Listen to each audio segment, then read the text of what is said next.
আহলে বায়াতকে আড়াল করে যারা দ্বীন ইসলামকে বুঝবে তারা অর্ধ অর্ধ অর্ধ ইসলাম পাবে, তারা পূর্ণাঙ্গ ইসলাম পাবে না। আহলে বায়াতকে শামিল করলে তবে আল্লাহর নামাজ নামাজ হয়, ওয়াইল্লা কি হয়, নামাজ উঠা বসা হয়ে যায়। তাই কি না? আর আলে মুহাম্মদ দুরূদ পাঠ করলে তবে আল্লাহ খুশি হয়। আল্লাহ তাআলা নিজের জিকিরের মধ্যে, নিজের নামাজের মধ্যে, নিজের সালাতের মধ্যে জিক্রে আলে মুহাম্মদ রেখেছে।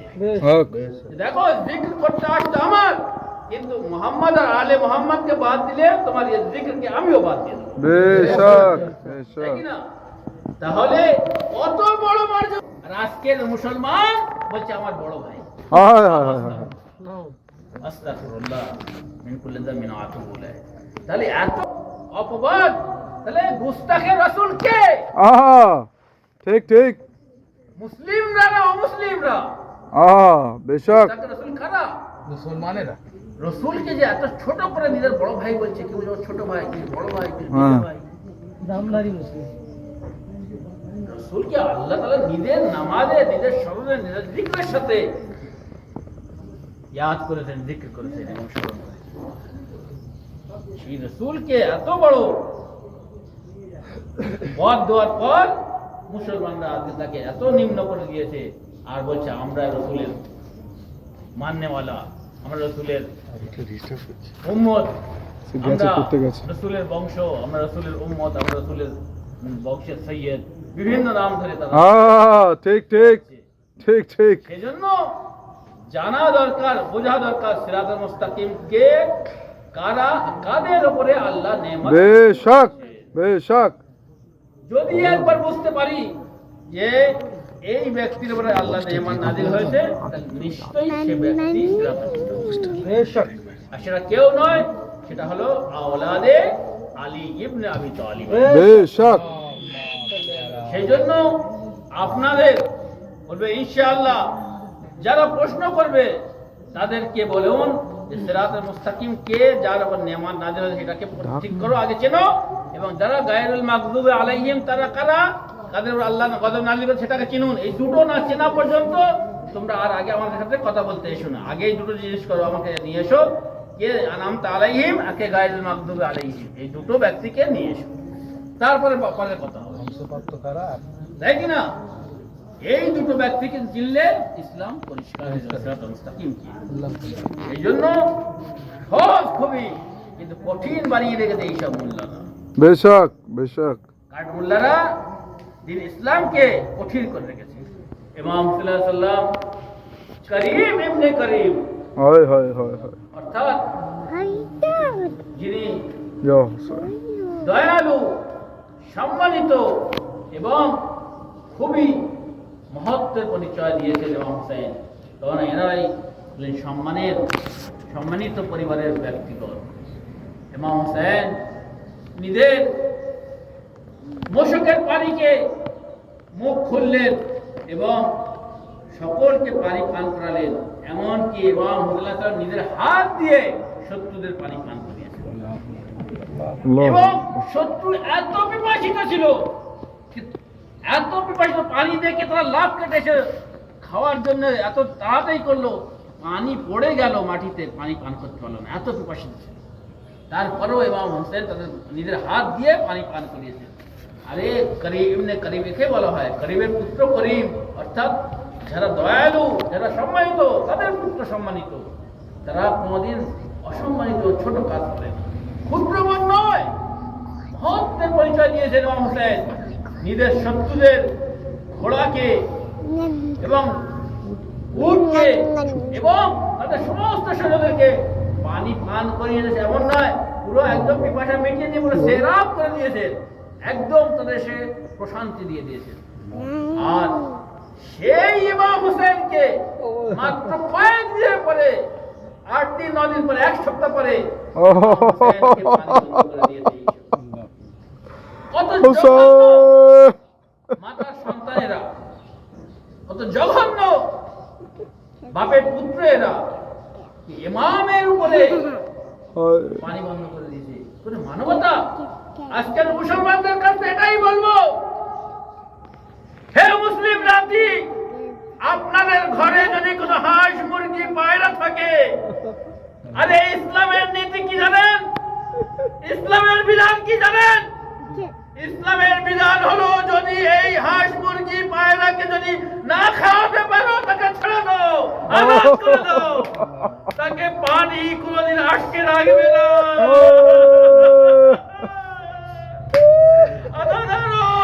আর কি কথা করবো, আপনারা বুঝে গেছেন। আরে যে ইসলাম এতটা বিধান দিয়েছেন, একটা জানোয়ারের প্রতি এত খেয়াল দিয়েছে, আরে যাদের সাদকায় এই দুনিয়া সৃষ্টি করা হয়েছে,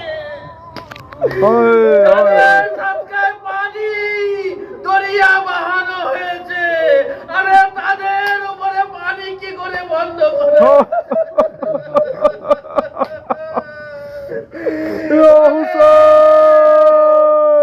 কুসন্তানের কুপুত্ররা, আরে কার উপরে পানি বন্ধ করছিস তোরা? তোদের সেই জানা নেই কালকে আমাদের দিনে তোদের স্থান কোথায় থাকবে? আরে ইসলামের এই বিধান তোমরা বড় বড় মুফতি হয়ে ফতোয়া দাও না যে একটা কুকুরকে নাজিস দেবার না পাক জানোয়ার যদি পালো তার ব্যাপারে পানি খাদ্য বন্ধ করবে না, যদি নাকে তাকে আটকে রেখে খাদ্য না দেবে আজাদ করে দাও, স্বাধীন করে দাও, তাকে ছেড়ে দাও, সে নিজের রুজি নিজে করে খাবে, খেটে খাবে, নিজের রুজি নিজে খুঁজে খাবে, আটকে রাখবে না। আরে তোমরা ফাতেমা জাহরার সন্তান, আরে জান্নাতের নেত্রী যিনি, তার সন্তানকে, আরে জান্নাতের যে বন্টনকারী, জান্নাত জাহান্নামের বন্টনকারী, খাতিবুন নার ওয়াল জান্নাহ ইমাম আলী সন্তানকে, রাসূলের নিজের রক্ত, সন্তান হোসেনকে, এবং সে নিজেই জান্নাতের সর্দার, তার উপরে তোমরা পারিবারিক করছো, আর তার বাড়ি করছে করো, কিন্তু ছোট্ট আলী আসগার কি দোষ করেছে?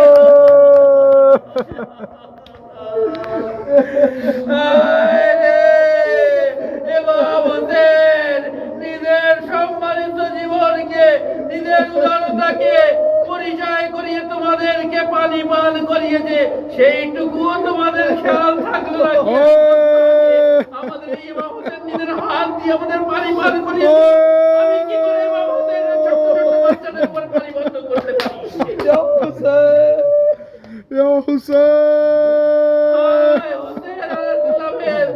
এই পানি, এই ইমাম হোসেনের এই জিন্নতা ইমাম হোসেনের পুনর্জীবিত হয়েছে, জীবিত আছে, এবং মুমিনদের অন্তরে আজও পর্যন্ত ইমাম হোসেন জীবিত রয়েছেন। প্রত্যেক হোসেনের অন্তরে ইমাম হোসেন আলাইহিস সালামের একটি কবর রয়েছে, এবং সেটাকে ইমাম হোসেনের প্রতি তাকে আকৃষ্ট করে থাকে।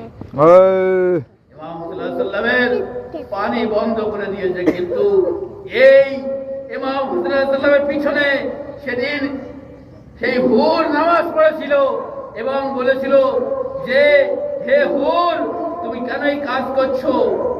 হুরের বাপের নাম ধরে বলেছিল ইমাম হোসেন, আর হুর বলেছিল, হে হোসেন, যদি আপনার মা ফাতেমা না হতো তাহলে আমিও আপনার মার নাম নিয়ে এখানে আপনার নাম উচ্চারণ করতাম, কিন্তু হায় রে, এই কথার মাধ্যমে যখন সেই আশুরার রাত আসলো, তখন হুর তখন বুঝতে পারলো যে হক আর বাতিল কোথায়। এই হুরকে তখন এই ইমাম হোসেন আলাইহিস সালামের এক খায়মাকে জান্নাত দেখতে পাচ্ছিল, এবং ইমাম হোসেনের অপর দিকে যারা সে পথে ছিল ইয়াজিদের খায়মাকে জাহান্নামের দিকে দেখতে পাচ্ছিল। এই সেই হুর ইমাম হোসেনকে রাস্তা বদলে দিয়ে, আটকে দিয়ে, সেটাকে কুফা থেকে কারবালায় আনিয়েছিল। शहर पे जब पहुंचा वो शहर पे जब पहुंचा वो शेरे अली का है, खाप से भागे फिर जब लश्कर आदा, पानी ने चूमा बढ़ के कदम अब्बास का खून में डूबा आया अलम अब्बास का खून में डूबा आया अलम अब्बास का कैद थे ये सरवर तो मुझे भाई कैद थे ये सरवर कह दो मुझे भाई हाय रन में कयामत की कैसी घड़ी आई गोद में शाकी निकला है दम अब्बास का खून में डूबा आलम अब्बास का खून में डूबा आलम अब्बास का मर गया दरिया पर वो शेर दिलावर मर गया दरिया पर वो शेर दिलावर एहसान कटे दोनों लगा गुर्ज भी सर पर सख्त रहे हैं रास्ता हरम अब्बास का खून में डूबा आया अलम अब्बास का खून में डूबा आया अलम अब्बास का काम कमर अपनी ये कहते हैं सरवर अपनी ये कहते हैं सरवर है कोई नहीं मेरा अब मुनि सोयावर पढ़ते हैं नौहा शाहे उमम अब्बास का खून में डूबा आया अलम अब्बास का खून में डूबा आया अलम अब्बास का पीट के सर अपना रोने लगे बच्चे पीट के सर अपने रोने लगे बच्चे हाय कहते थे हम यूं ही रह जाएंगे प्यासे खाली जो देखा आते अलम अब्बास का खून में डूबा आया अलम अब्बास का खून में डूबा आया अलम अब्बास का सीन से बच्चों को ज़ैनब ने लगाया सीन में बच्चों को ज़ैनब ने लगाया है मुझको अलम आया गाजी नहीं आया कैसे उठेगा ज़ैनब से गम अब्बास का खून में डूबा आया अलम अब्बास का खून में डूबा आया अलम अब्बास का पानी को तरसी है मासूम सकीना पानी को तरसी है मासूम सकीना है काट ज़बा पर है दुश्वार है जीना करती थी नाला बेचश्म नम अब्बास का खून में डूबा आया अलम अब्बास का खून में डूबा आया अलम अब्बास का खून में डूबा आया अलम